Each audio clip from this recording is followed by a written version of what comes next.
not deceased. He's alive. He's alive. And okay, so first of all, it says, let me give you some facts. I've never spoken a word about Michelle to anyone for the past 12 years. Not a word for the past 12 years. I am the one who got the children away from Michelle multiple times. No judge awarded custody to my mother-in-law, her mother. My lawyer at the direction and mother-in-law's lawyer reached an agreement that my son would be placed in her custody. At that time, she would put him in boarding school. At the time, I was working primarily offshore for about 8 months out of the year, so they would not consider me for custody unless I changed careers. At the time, Michelle was issued a no-contact order by the courts. Her lawyer actually put both kids on the stand because Michelle convinced him that they would disparage me and say great things about her. That completely backfired. They said great things about me and terrible things about her. They both said, when asked, that they did not want to live with her. Also, his son, I said I would keep the names out, testified. Oh, no, sorry, that's her son, Joseph. Okay, sorry. Testified, and she testified that she had burned him in the arm with a cigarette when she caught him smoking. As you have witnessed, she lives in a fantasy world of complete delusion. Just the first paragraph. So you burned this child because you caught him smoking with a cigarette. Knowing she smokes, so she's a hypocrite. Right? Kids pick up on their parents what they do. Right. Parents, my kids think I am their hero. And they're going to pick up and they're going to do things. I tell my kids, please don't smoke. I smoke, okay? I know my kids are going to do it because I do it. Yeah. Doesn't mean you go burn your damn child. Are you serious? You sit down with them and you have a face-to-face conversation with them and you don't come at them hard-headed. Yeah. Because they're just following your steps. Yeah. Like, I just don't understand that. Why does she give the right to burn a child? But secondhand smoke was okay. Yeah, Exactly. Exactly. I Let smoke me punish outside. you for something I do. Exactly. Yes, purposely burnt him on the arm because she caught him. Yes. Okay, so this one is about the baby. Okay. Trigger warning. Big trigger warning. Did you say chigger? Yeah, I did. Trigger warning. Trigger warning. Country ass. Only country people get chiggers, okay? Yep. Okay. Well, this is yes. dig in your skin, so, be prepared. This one is a major trigger warning because this is what brought tears to my eyes. The baby, that's what I'm going to call him out of respect for Tim, died of respiratory arrest failure in his crib, tangled up in his blankets while she was passed out drunk. He was already high risk because she smoked cigarettes and pot during the pregnancy. I had to sign him out of the hospital after he was born because she tested positive for pot. SIDS, this is what she tells everyone, is not the cause of death. It's a syndrome of high risk.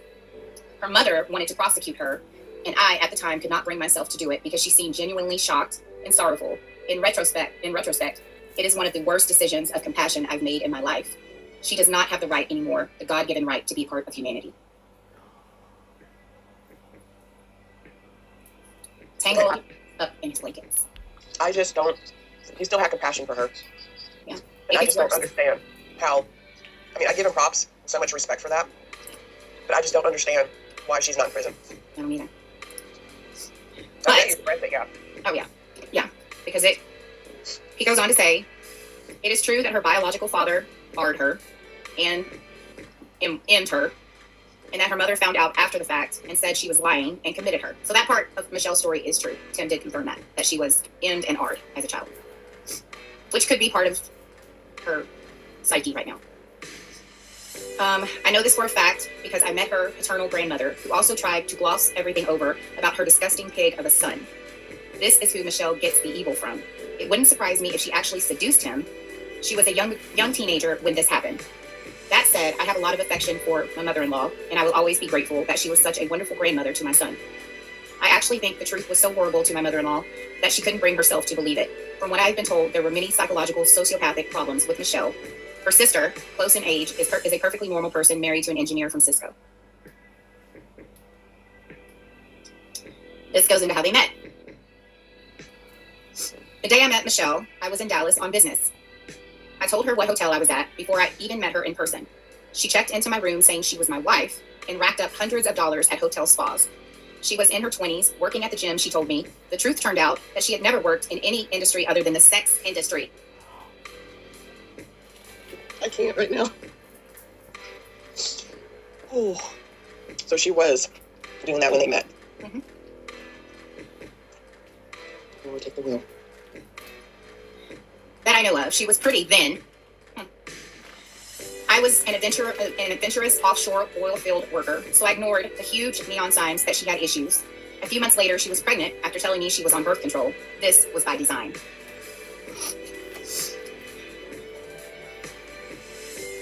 Yeah, Brandy, I'm okay. It's just this is just hitting me hard right now. At the time, I was working for a Fortune 500 company, the youngest superintendent in their history, managing the diving operations of the largest oil platform in the Gulf of Mexico. I was going through a divorce, and I moved her to Pensacola Beach. The same thing she's doing to her current husband, she was doing to me. Getting drunk, tearing the house down, calling the cops multiple times. One night they arrested me and took me to jail after she scratched herself and told them I did it. I was supposed to be flying out the next day to the platform. She called my operations manager and told him I was in jail for beating her. Needless to say, I wasn't in that position anymore. That's the level of evil this person is. She didn't have a job, no source of income, yet so evil and self-destructive, she would destroy me in spite of. Wow. He goes on to say, here's the thing. I don't know anything about this guy, Etienne, but I know this. There's no way in hell he couldn't know what he was getting into because she doesn't hide it. Not from day one. Sexually, she's extremely perverted. Always trying to convince me to have an open relationship. Talking about homosexuality. It was a freaking nightmare. With regard to how she carries herself, she is way worse now than she used to be. She used to be able to carry an intelligent, spirited conversation 20 years ago. Now she's a complete nonsensical psychopath.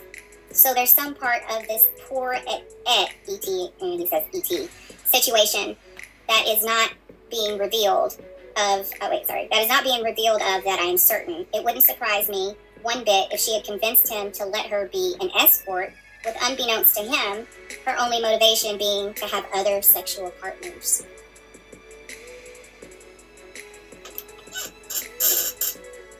Any words? I'm just trying to take it all in. Like, that poor baby. Like, I can't imagine. You know, both of my kids were in NICU when they were first born for 2 months, and it just broke me leaving them there. And for her to leave that baby in that crib and him suffocating, like, I can't. I can't. What mother does that? If you wanted to party so much, Michelle, and do your own thing, that was fine. But don't do that to these kids. Oh, it gets worse. Like, I can't. Like, this is heartbreaking. Yeah.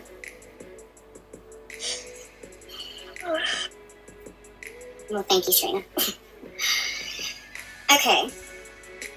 He says, I don't know anything personally about the escort services. I knew she had been a stripper not too long after we met, but she wasn't doing it again until right after we separated the first time.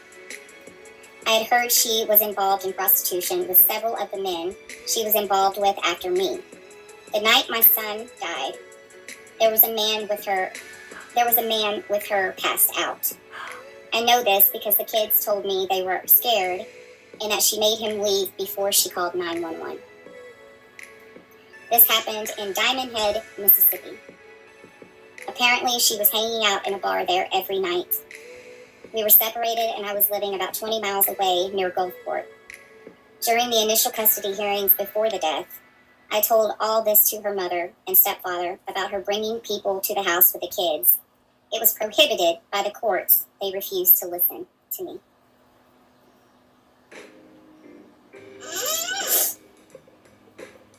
So every night, in those 87 days, she was hanging out in a bar.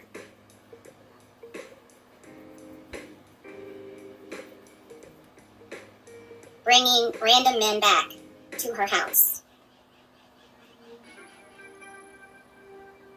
Passed out drunk with her minor children in the house and an 87-day-old baby.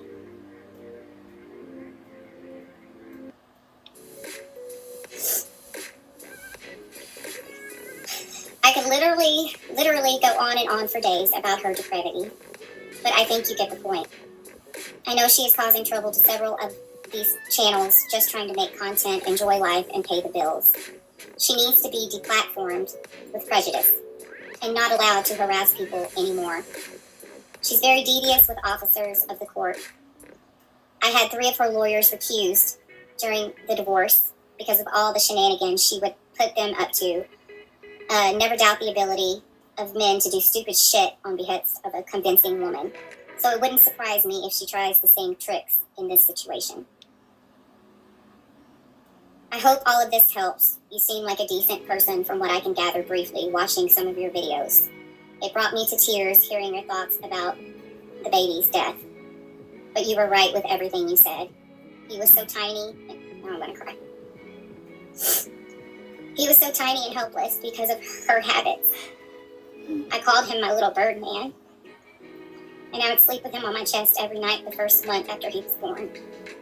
Things are so bad between us, I moved in with my friend just 2 weeks after I left. She had another man there drunk with 3 kids in the house.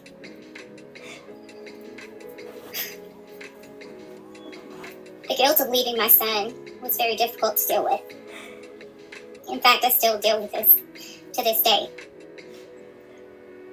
I know this is good for your content, but nonetheless, I really appreciate you for shining light on this evil person. Let me know if there's anything else I can do to help you in the effort. I just want to hug him. I do too. Like, oh my God. He... Yeah. I think so. I think so, Bunny. I think so. Yeah, baby.